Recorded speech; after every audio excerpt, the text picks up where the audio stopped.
That's fun. Good evening, everyone. My name is Jenelle Riley. I'm an editor at ArcLight. Thank you so much for being here for this very special screening of Cop Car. And at this point, please join me in welcoming a SAG and Golden Globe Award-winning actor who not only stars in, but produced the film. He is an actor, a director, a producer, and an advocate of male nudity on screen. Please welcome Tyler Baker.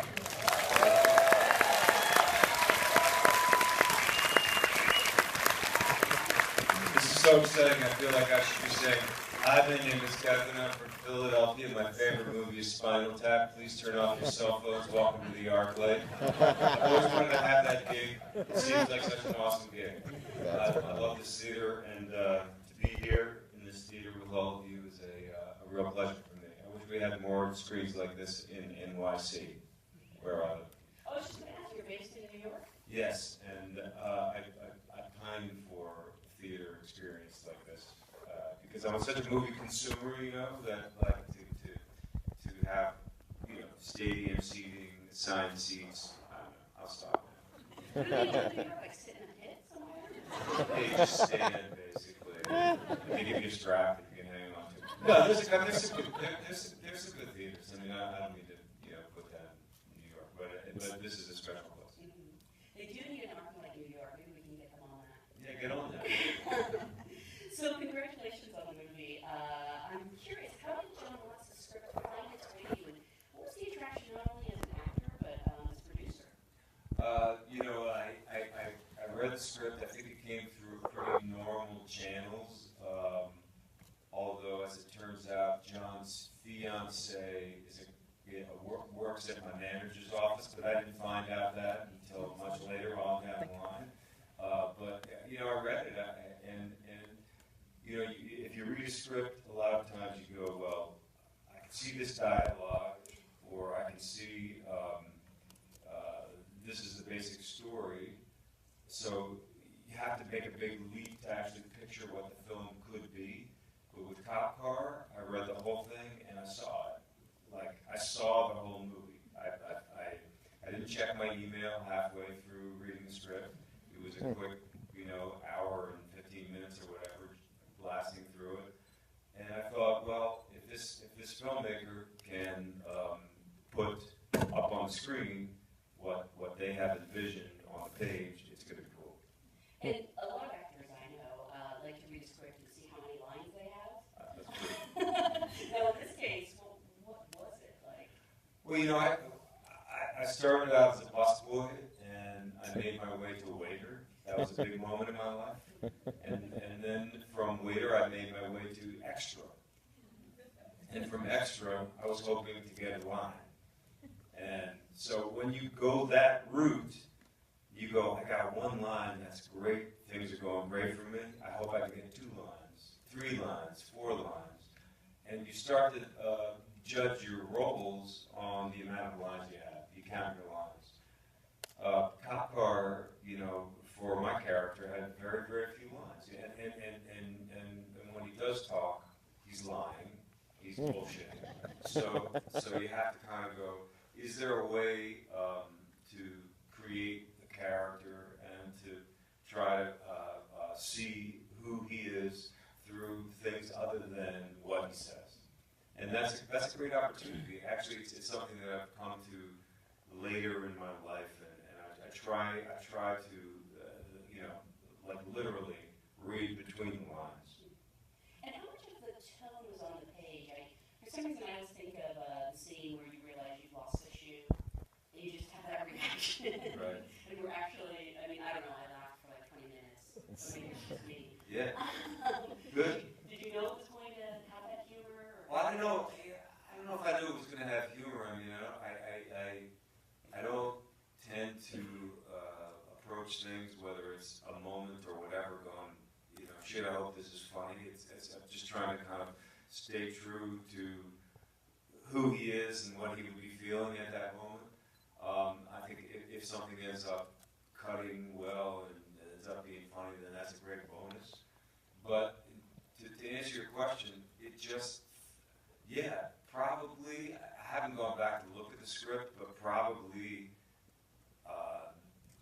they wrote that. They probably wrote, he drops the shoe and, you know, in quotes, "Oh shit," but it's not a line that the character says. It's just something to play. It was very, very well constructed in terms of that kind of stuff.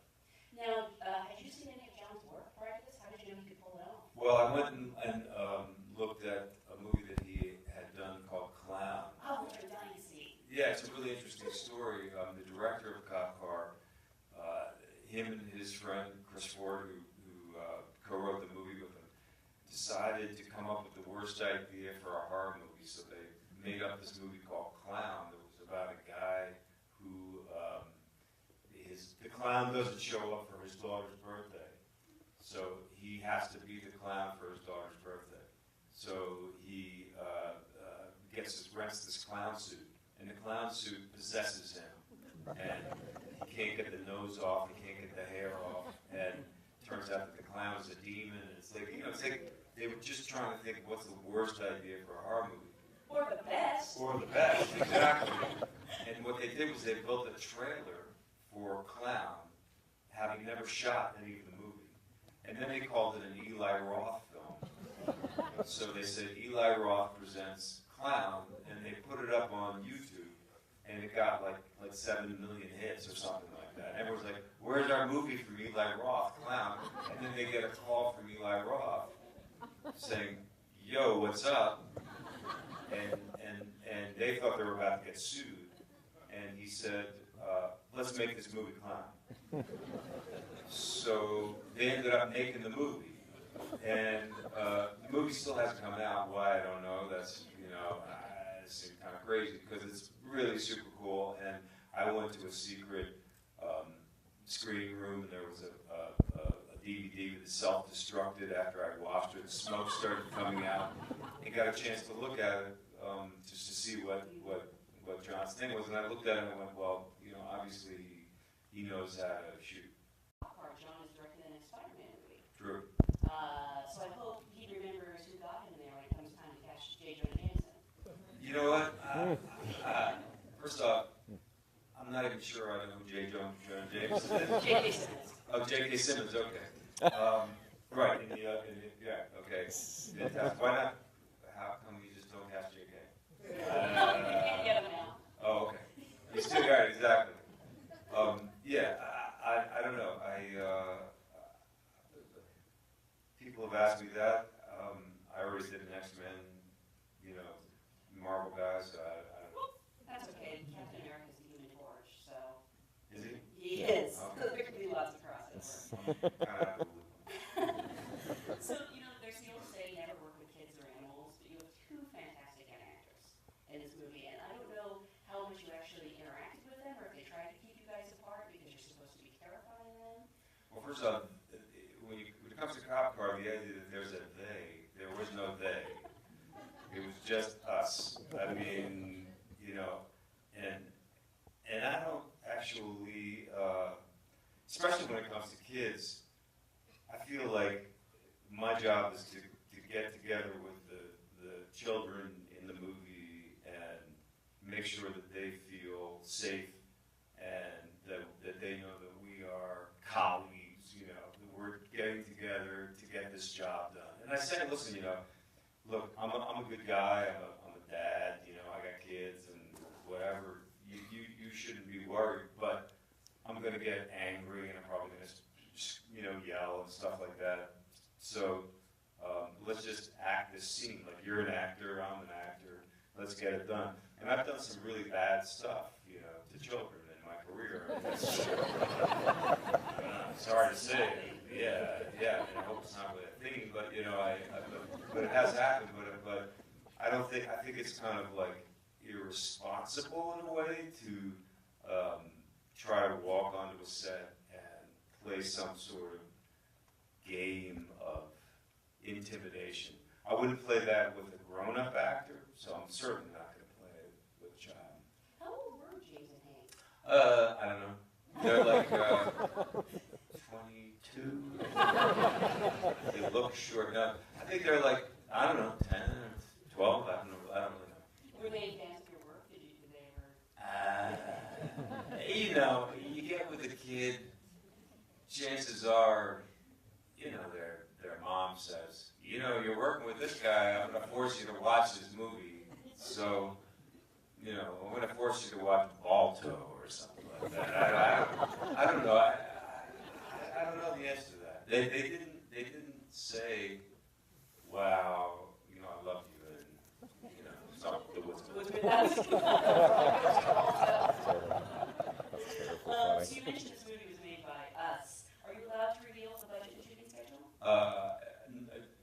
I don't know, what was it, 19 days? What was the shooting schedule? 21 days, yeah. The budget, no. The budget is small. You know, when I walked onto the set, the director said to me, welcome to your first student film. We were in his hometown of Fountain, Colorado. A lot of his friends and family were sort of involved. There was, everybody was doing multiple jobs. Producers were moving gear and cars were being parked, but we were also like kind of, for a lot of the movie, out in this very remote piece of road where there was really nobody else there, but maybe, I don't know, 20 of us or something like that. It was truly like, it was truly an independent experience. And, you know, I've done a lot of independent movies in my time. And the thing that's really kind of great about going back, especially something like Cop Cars, that everybody who was there because they thought they were being a part of something cool. You know what I mean? There was no great pie in the sky kind of dreams for it. It was just like, let's make this tight, cool little story and see what happens. I love that the movie knows what it is, and it starts with the title. It's so simple, it's so there. At the same time, I know this film premiered at the Sundance Film Festival to a very rapturous response. I have friends who were there.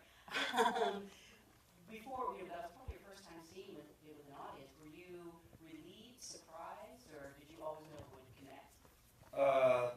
Yeah, I mean, you never really know for sure. It was really fun to see it at Sundance, especially since it was like a midnight screening, which I think the movie was kind of predisposed to be, because everyone was, you know, whatever, half in the bag, and you know, ready to kind of go for the ride. But certainly to see those moments that end up having a visceral kind of payoff. You know, I often think about the first time I saw it. There were a couple of things that hit me. One was that, you know, I've gone to I love all kinds of genres of movies, and I've sat in this theater and watched the biggest blockbusters with the most amazing, you know, effects and sound design, and all that kind of stuff. And to a certain extent, as much as I love it, you can't really wow me anymore because it's so well done now. You know, what we can do digitally is so impressive that it's tough to be like blown away by the explosion of the universe or by the sickest kind of car chase that you've ever seen, where cars are, I don't know, attached to balloons or whatever it happens to be. You know, it's kind of like I don't. What I do when I watch those movies is I like it, I appreciate that stuff, I'm into it, but then I'm like hungry for the scene where the people actually talk to each other. And in Cop Car, when that car goes off and catches a little bit of air, right? It's like it's like the cheesiest like stunt in the world. I mean, it's like I could have done that stunt, you know?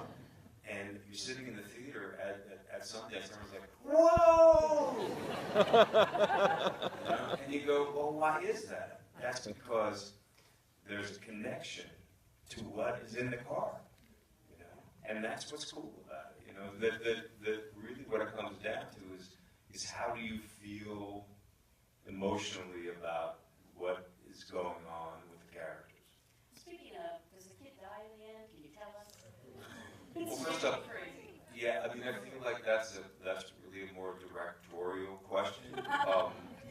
But for me, I can just tell you what I see as an audience member. I think there's a hopeful thing. I think there's a hopeful piece to it, which is there's lights, right? So he sees the lights in the distance, you know. The question to me is not whether or not they live or die, but what happens to them afterwards. You know, how are their lives changed? Sequel? Now you're thinking like producer. Sequel, yeah, hell yeah. Car 5. You would take some questions from the audience because I'm sure we have a lot. So just raise your hand and try to get to as many as possible. Yes, right there. Kevin, our family loves nuclear. My question is, would you rather play bad guy over a good guy? No, definitely not. You know, well, first off, I don't really, you know, when I say this, sometimes people say, yeah, sure, that, of course you're going to say it. I don't really categorize them in that sort of way because, like this character, for instance, you know, when he became a sheriff, when he entered into the world of law enforcement, he did it because he was there to protect and serve the community. You know, he probably made some bad choices along the road, but, you know, he didn't start out being a bad guy. And who knows what's going on with, you guys have already seen it, so it's not a spoiler. What about those guys in the trunk? Maybe they fucking deserved it. You know, it's just that the kids took the car, you know. So I don't, no, what I like is interesting characters who are different than something I've done before, well-rounded, complex. It's a lot of times I get the question, is it more fun to be bad? No, it's not more fun to be bad. It's more fun to act in cool parts. Completely dangerous, unloaded, you know, guns and stuff. There's going to be something, they're boys, you know. There's going to be something kind of fun about that. It's funny you say that because when I started playing with the guns, I turned to my friend and went, boys. Yeah. Sure, right there. Kevin, were there other actors considered for the role? Oh. Of my role? Yeah, probably. Did you consider other actors for the role? Yeah, probably. I'm not sure. I mean, I think that, I don't know, but I don't know the answer to that. I think I've asked, and I can't remember if I got a straight answer. As the producer, though, did you have a say in the casting? No. I came on and everybody was already in and you know, 100% on board. Oh, okay. Sure, right here. Why do you guys make any more horror movies like Stir of Echoes? I love the genre of horror. Stir of Echoes was a movie that I was very proud of, loved making it. So I would have no problem doing another horror movie, sure. You know, I'm kind of like one of those people that, like as a movie consumer, there's no kind of movie that I won't go see. From documentaries to comic books, you know, to romantic comedies. I love movies, and so as an actor, I kind of feel like, yeah, I'll do whatever you got, you know, if it's something cool. Sure, right here. Oh, hi. I'm a visual effects artist. I had worked on Hollow Man some time ago. When I was young, we found a car in the woods, so this movie really exists. Wow. I was the same age, and we pushed it. It wouldn't start. We pushed it out of the woods. There was a big hill, and we got in, and we rolled down. And the feeling, you guys captured it, because it brought it all to life. So my question is... Well, let me just report Right. what you said, because I don't know if everybody heard it, because you're down front. Thanks.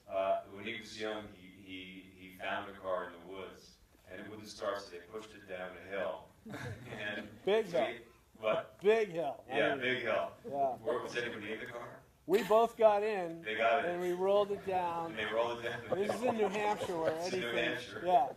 Anyway, it's a great story. Yeah, and so we live to tell about, obviously. Yeah. But my question is, Did the kids ever really drive the car, or was that green screen? Okay, so the question was, did the kids ever drive the car, or was there a green screen? There was no green screen. No green screen. There was a little bit of nighttime poor man's process for those filmmakers out there, but no green screen. And did the kids really drive the car? Smoke and mirrors? You can try to figure it out. Those kids were in a car, I will tell you that. The rest of it I cannot divulge. Sure, right there. I love the accent that you have in this movie. Was that written in the script? Did they want that, or was that a character choice? It was a character choice because in my mind the guy had the movie took place in Colorado where John Watts grew up. The backstory that I created for this guy was that he was from sort of Texas and Oklahoma and had a tremendous association with the Old West and with the kind of cowboy Jesse James, Wyatt Earp, George Armstrong, Custer kind of culture, and felt like that was the time when in America men were men and glory was glory and the Old West was one. And he was holding on kind of to that. And that's where he had grown up, but had made his way up to Colorado. Is that why you chose that mustache? That's why I chose that mustache, yeah, because it's really kind of indicative of there's kind of a subculture around that sort of Western, kind of cowboy world, and Frederick Remington, paintings and sculptures and, John Wayne movies, et cetera, et cetera, et cetera. Maybe a time for maybe one or two more. Sure. I loved it. Thank you. It was so awesome. Well, just so you didn't hear, she said she loved it. I just need to repeat some of the comments. So awesome. One of those. Oh, wait, she just said so awesome. One of the most stressful scenes for me in the movie was when you were trying to pick the lock in the car. I loved how long that took, and it stressed me out so much. So I kind of wanted to know, was that smoke and mirrors, or did you pick that fucking lock? Good question. She was asking about the scene where I'm picking the lock in the car with the shoelace. One of the things that John Watts, was able to do was, so if you have a thriller and there's tension, a lot of times we feel like we need to make a fast-paced, tense kind of thriller. But really, slowing down and giving things time to kind of breathe can build just as much tension. So you take a scene like that where the clock is ticking in some way. And he had the ability, as a filmmaker, to just push it to the limit of how long we could sit there and watch a guy, do that. So we shot it from a few different angles, and he basically said, yeah, dude, see if you can get it, see if you can do it, So I was basically sitting there trying to get that done. And yeah, eventually I dropped it on there. Eventually, I didn't do it in one take, but eventually I dropped it on there and missed it. Those were all, all real moments, all that kind of stuff. I mean, another example of that would be when I go, what's the line? Something like, is there something in the trunk? Is there something in the trunk? Is there something in the trunk? So I said to him the other day, how many times was it in the script? He said 3, but he had me say it like he said, just keep saying that. Just go, is there something in the trunk? Is there something in the trunk? And, in my mind, I'm thinking, well, you're not going to use all of these. Because, we're going to want to cut out of it. But that's just, he just saw that as a way to kind of build the tension. Let's take one more right there. Yes. I loved it, and I think you running around Fluster with a giant bag on your shoulder is probably the funniest thing I've seen all year. My question is, I think John Watts really did a good job here, which is good to me because I'm a huge Spider-Man fan, so I have a lot invested in him. My question is, what was your biggest takeaway from this? As Of him?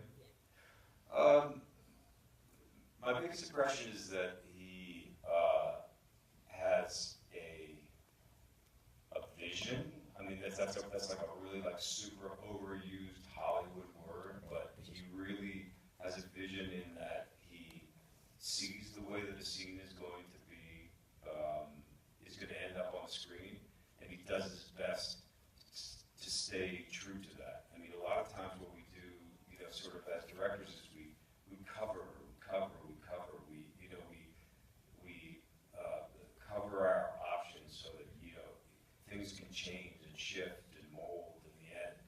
You know, it's like when you look at the scenes, you can't really think of another way that they could have been edited, you know, and that's sort of what he has. It's like the scenes that are there, you can see that the director said, okay, I'm going to jump back here wide, I'm going to go in on this bottle, then I'm going to see pan up, and you know what I mean? It's all like really, really super well kind of thought out. That, and I think that, you know, if you can have that and then also have the ability to, well, cast well, and you know, work with actors and put the right people in the parts so that the performances end up serving, you know, the thing that you're going for, then that's a pretty good skill. And what's up next for you? I know you worked with my neighbor Scott Cooper. Yeah. And what else can we see you in the near future? That's it. You know, Black Mass is coming out in a couple of weeks, or no, a month. I don't know, September sometime.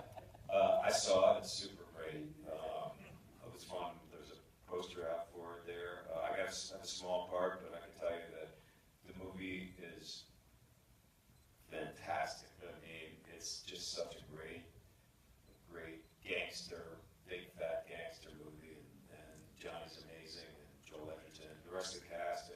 It's a cool movie. And I want to remind people that Cop Car's in theaters now, and it's going to be expanding next week, so please let all your friends all around the country know. Thank you guys so much for being here tonight. Thank you. Thank you.